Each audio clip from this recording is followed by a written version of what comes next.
In just a moment, X-1. But first, there's a certain water commissioner whose interest in the ladies sometimes overshadows his interest in civic affairs.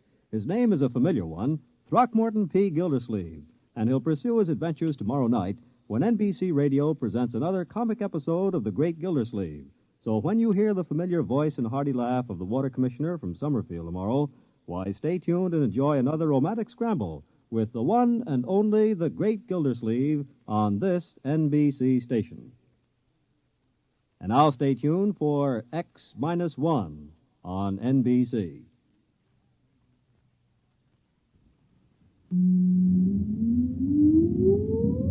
Countdown for blast off. X-5, 4, 3, 2, X-1, fire.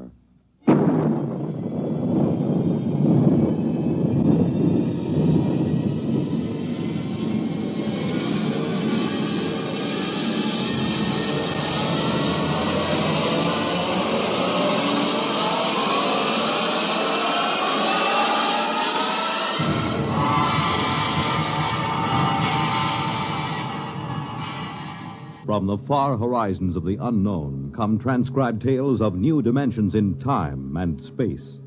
These are stories of the future, adventures in which you'll live in 1,000,000, could be years, on 1,000 maybe worlds. The National Broadcasting Company, in cooperation with Galaxy Science Fiction Magazine, presents X-1.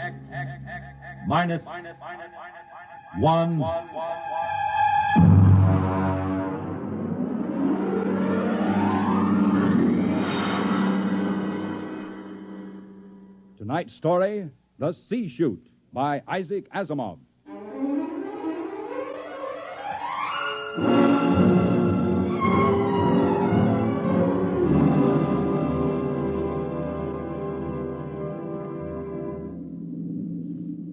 We were on our way home to Earth when it happened. 6 of us, coming home as passengers aboard the merchant spaceship Starfire. At the start of the Second Interstellar War, the one between Earth and the planet Kloor. And then it happened.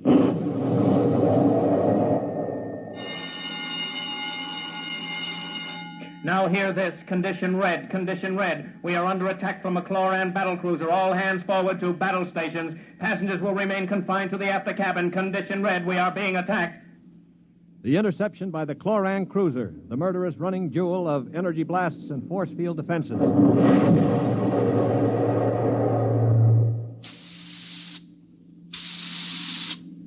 We huddled in the passengers' after cabin, terrified, not knowing how the battle was going.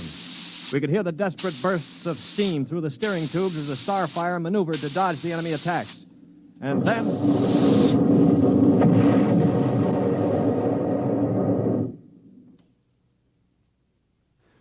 Now what? The beginning of the end, you might call it.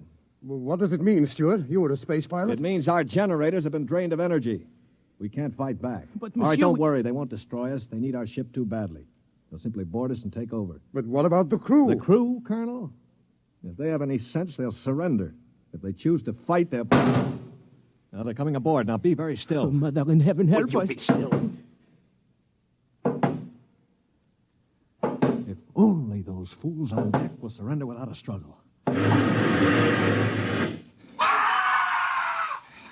They are fighting. Yes, it's the end. We've got to help them. All right, don't open that door. We just can't let them die. You can't help them. I'm going. Stop him! All right. Aristide. Shut the door quickly. Aristide, my brother. That poor fool. I'll get them.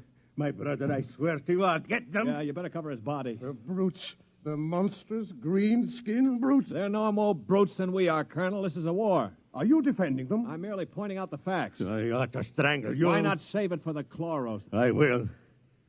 I promise you I will. Well, they're probably deciding right now what to do with us. We might as well settle down and wait.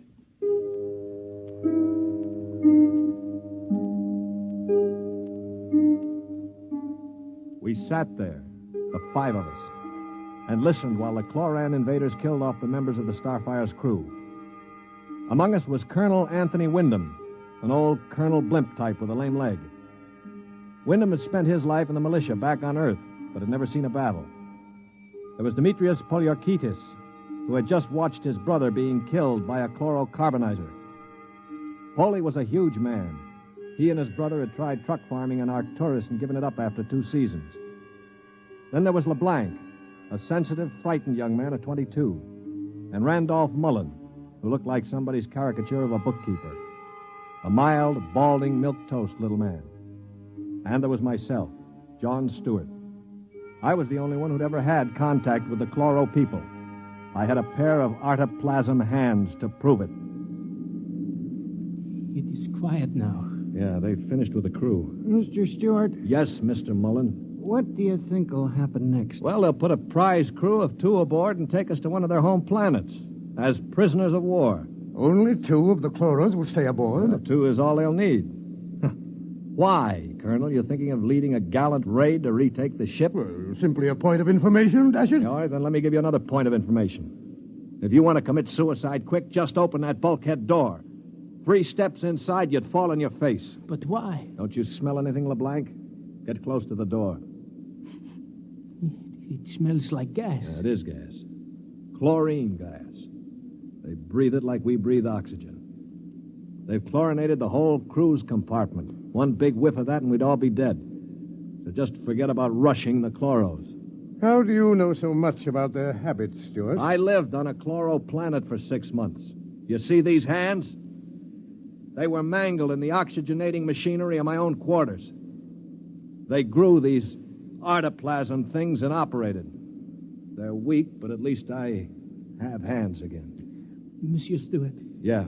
will they kill us? No. Why do you say that? Because in their own way, they're gentlemen. Probably will be interned for the duration. You call them gentlemen.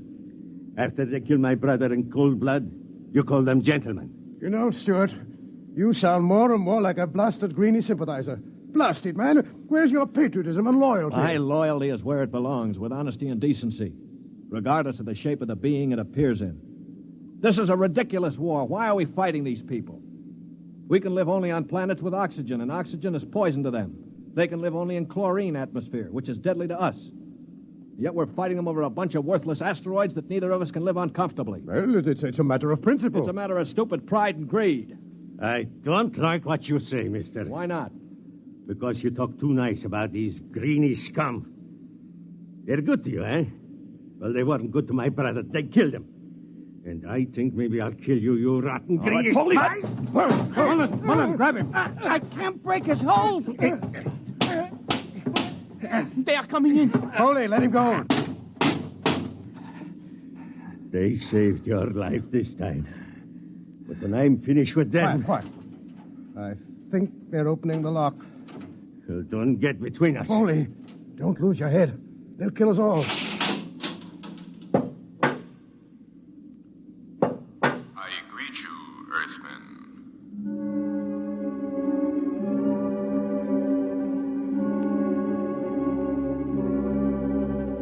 The Chloro was not a pleasant sight to anyone unused to him. He was about the height of an Earthman, but the top of him was just a green stalk with eyes. He was still wearing a spacesuit to protect him from the oxygen in our compartment. In one of his tendrils, he carried a chloran gun.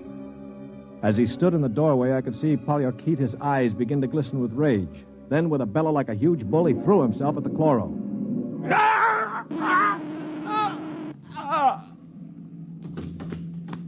He is not dead, merely temporarily paralyzed. You 5 will remain together as prisoners of war. We expect to reach our own planet within several weeks, your time. There you will be interned for the duration of the war. If any of you attempts to leave this compartment, we shall be forced to destroy you. That is all I have to communicate.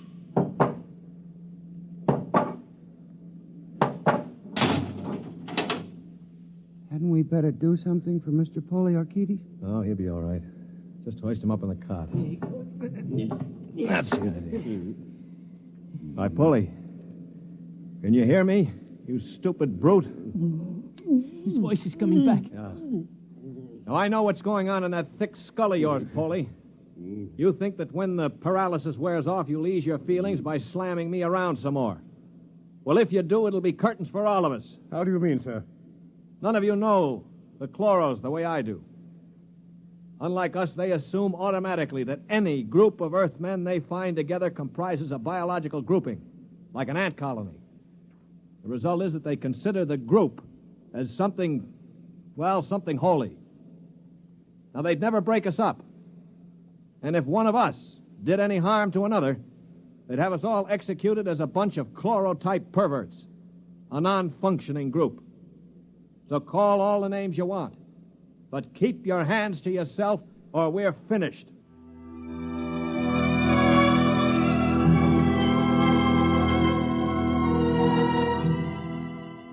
My little speech had a sobering effect on the group. For the next 24 hours, we did little besides eat our rations and think. I tried to evaluate them. The colonel I had figured for an old windbag. Olyorkitis was a hate-filled brute. LeBlanc would crack first.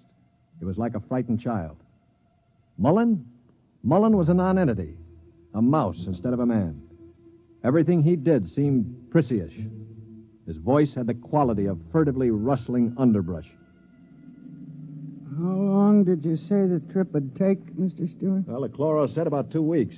Gentlemen, if I may interrupt. Colonel? Now, it has occurred to me that perhaps you know of some weakness that might enable us to overcome these Kloros. The only weakness they've got is that they can't stand oxygen. Oh, but there must be some way to get the best of them, man.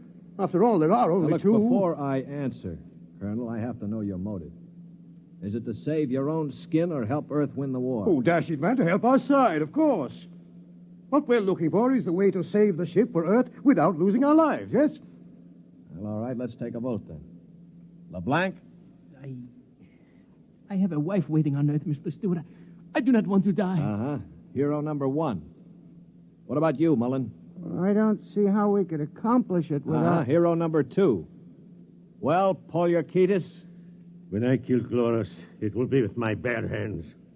On their planet, I will kill dozens, I promise you. 3 down. Well, Colonel, don't you want to march to glory, an old militiaman like you? Your attitude is very cynical and unbecoming, Stuart. I see. Well, then I'll have to blow the ship up myself. Stuart! Don't worry, Colonel. I don't intend to be a dead hero. Of course, there is a way we might do it. What did you say, Mr. Mullen? There's a spacesuit and magnetic boots stored in that locker over there. We might be able to reach the control room from the outside of the ship. The outside? But how would we get outside? Well, this compartment has a C-Chute. It must. What is a C-Chute? A C-Chute, my boy, is a casualty chute. It doesn't get talked about much, but all the main compartments have them. They're just little airlocks down which you slide a corpse. Burial in space. Oh, blast it, Mullen. Suppose you did get outside. How could you re-enter the ship? Through the steam tubes, the ones they use to guide the ship. Wait a minute, Mullen. What do you know about steam tubes? I thought you were a bookkeeper. Well, on Arcturus, I got interested in spaceship models. I studied all about them.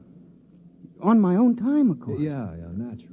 At any rate, I learned that the steam tubes have an access vent directly to the control room for repairs and so forth. And the Kloros, they are in the control room. What do you think, Stuart? Well, it's a video sort of idea, but it might just work. We could get permission from the Kloros to open the C-Chute and bury Polly's brother. And one of us could slip into it, work forward, and climb up through the steam tube. The question being, which one? What about you? You with your loud talk and your sneers. I'm no hero, Polly. I've already said that. My object is to stay alive. The steam tube let go while you were in it, you'd be broiled like a lobster. Now, how about the colonel here? If I were younger, blasted, I'd trounce you. You know very well with my injured leg. Yeah, of course. Not to mention my artificial hands. Well, now, what unfortunate deformities do the rest of us have? Polly? You just keep talking, Mr. Big Mouth, and pretty soon we'll kick your teeth in. Of course, that's your standard reply to everything, isn't it? LeBlanc, will you do it? I cannot. Not even to get back to Denise? Please, I cannot. LeBlanc needn't go. I'll do it. What? After all, it is my idea. Wait a minute. Are you serious, Mullen? Yes. Well, how? I don't understand. Why? Why you? Well, it seems no one else will do it. But that's no reason, man. I can't think of any other. Look here. Do you really intend to go through with it, sir? Yes, I suppose I do. Well, dash it, man. Let me shake your hand. You're an Earthman, by heaven. You do this thing and win or die. I'll bear witness for you.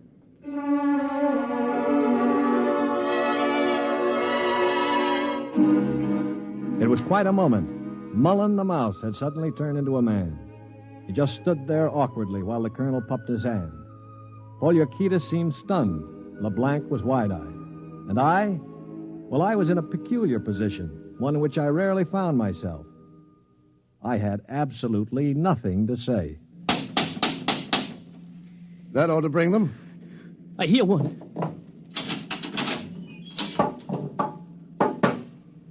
What is it, Earthman? One member of our unit is dead, as you know. We request permission to jettison his body out of the casualty chute. You may do so. You'll have to open the chute lock from the control room. I will do so. Is there anything else? No, nothing else, thank you.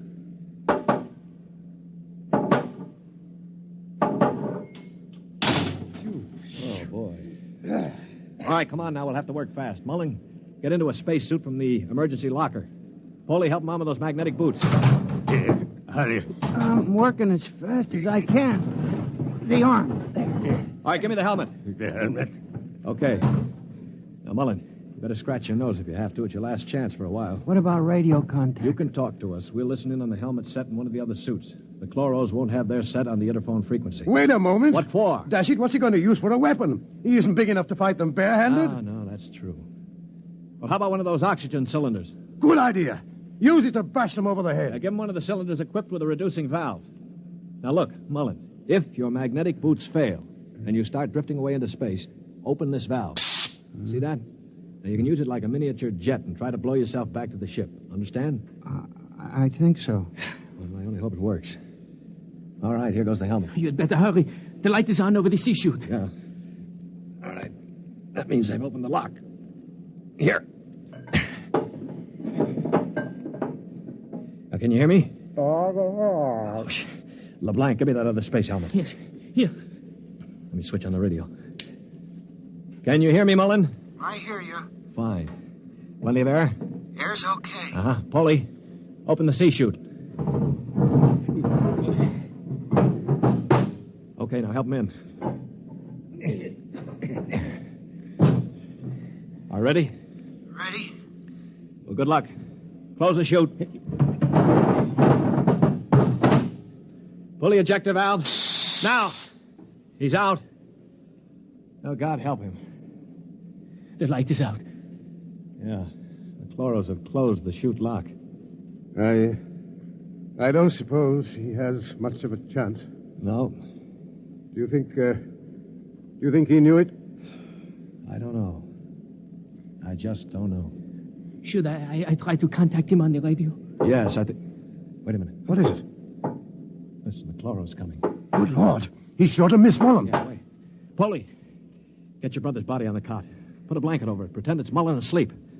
Polly, for heaven's sake. My brother. All right, you've got to do it, man. It's our only chance. Listen, if Mullen could go out there and Very risk well. I will do it.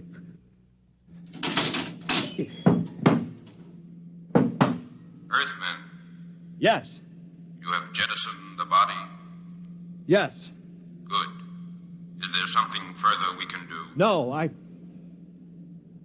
We are very tired. Our grief is very great at losing one of our unit. We would like to rest alone.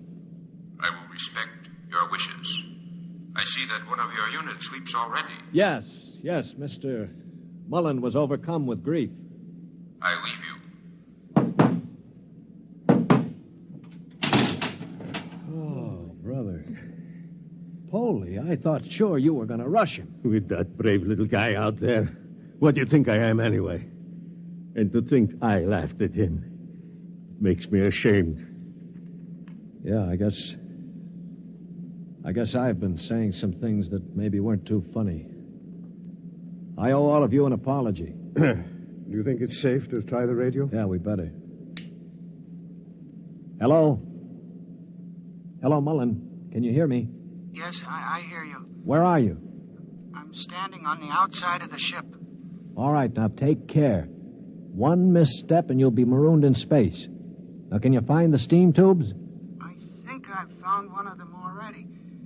I can feel the rim. I just hope it doesn't let go when I get inside. Be careful. I'm going into the tube now. I can feel the ladder rungs they use to repair the inside. Yeah, well, keep in contact. I'm in the tube now. Good Lord. They've let go with a blast. Oh, well, it may be the starboard tubes. Mullen! Still here. They use the other tubes, fortunately. Now, if they don't try to correct for over-deflection... Yeah, keep moving. I seem to be... Wait. Yes, yeah, I'm at the end of the tube now, where it opens into the control room. Good. Now, look, there's a small metal door there. Can you feel it?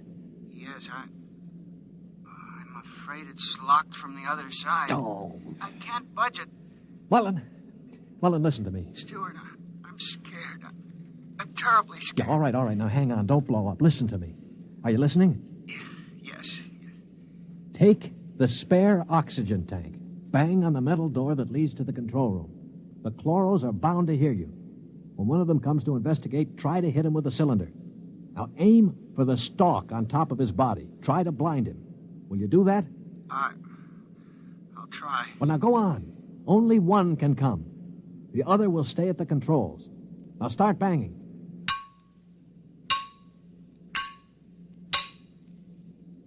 Any luck? No, Wait, I hear something. Something's opening the lock. The door now. I hear... Ah! Mullen, what happened? Mullen, can you hear me? Mullen!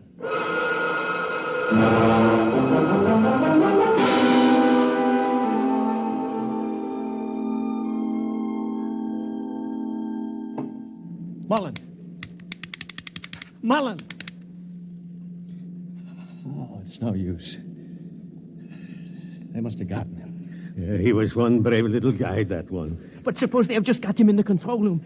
I mean, maybe he's not dead. Well, then maybe one of us could rush them. We could bang on the door and jump the Kloor. Well, the first guy would be a cinch to die. But I would be willing to take the chance. You? Why not? I could try. Not you. I'm the strongest. I do it. Now, listen, you chaps. I'm an old man. I've got nothing to live for anyway. Suppose I throw myself at the ray gun. Wait a minute. What's going on here? 20 minutes ago, there wasn't one of you who'd risk his little finger to get us out of here. Now you're falling all over each other. Maybe Mr. Mullen teaches us a lesson, huh? Yeah. Okay, Polly, give me the wrench. I'll start banging on the door.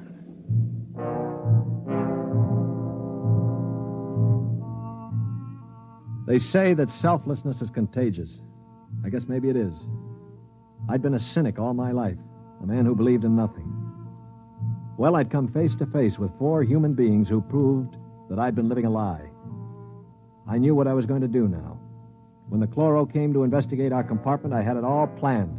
If only my poor, weak hands would hold out long enough. Ready? Ready. Here goes. That should bring him. Try again. Wait, listen. Shh. It's at the door. Get ready. It's opening the lock. For poor old Mullen now. Steady. No! Let him have it! Wait! Stop it! It's not the Kloro! Wait! Good Lord. It's Mullen. Here, get the helmet off.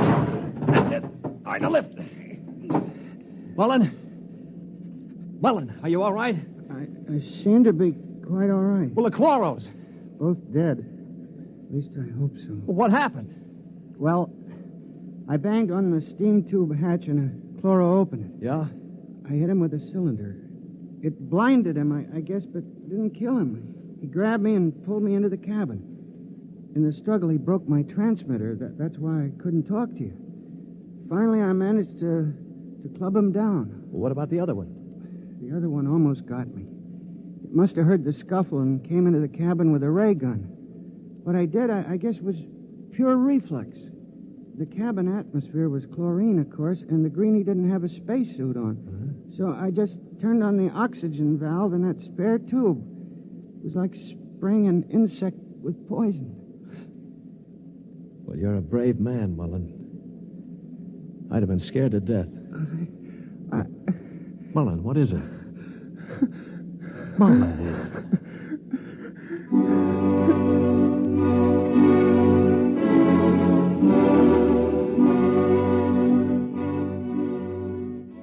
An hour later, false hands and all, I was at the controls of the ship, headed for Earth.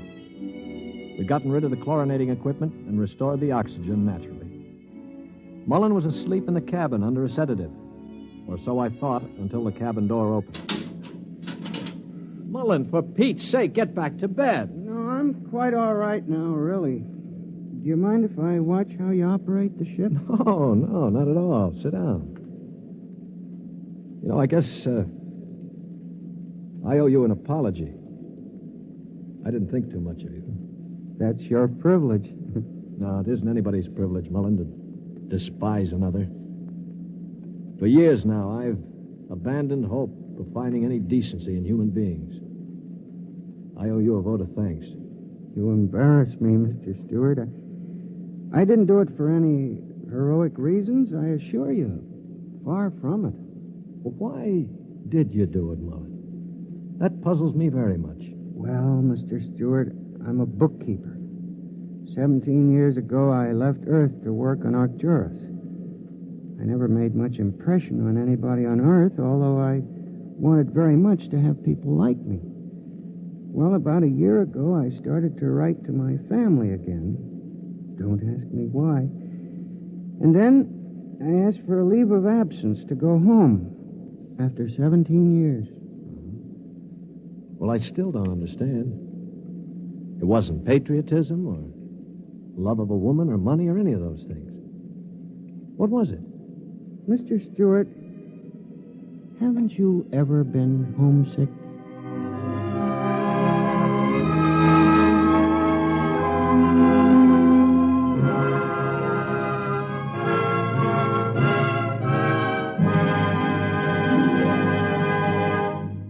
You have just heard X-1, presented by the National Broadcasting Company in cooperation with Galaxy's science fiction magazine, which this month features A Gun for Dinosaur by L. Sprague de Camp, a story of hunters in the bloodiest and most ferocious arena of all prehistoric Earth, where hunting reptile heavyweights is no job for human lightweights.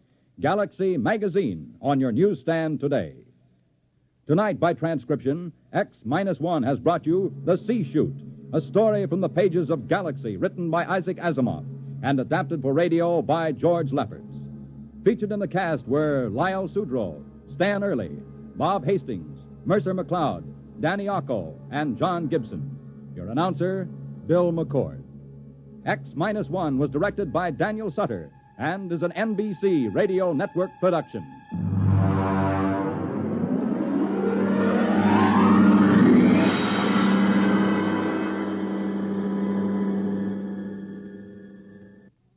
Next week, on a distant planet in a forgotten colony of Earth, a man is ordered to commit a murder. Listen to Skulking Permit on X-1 next week.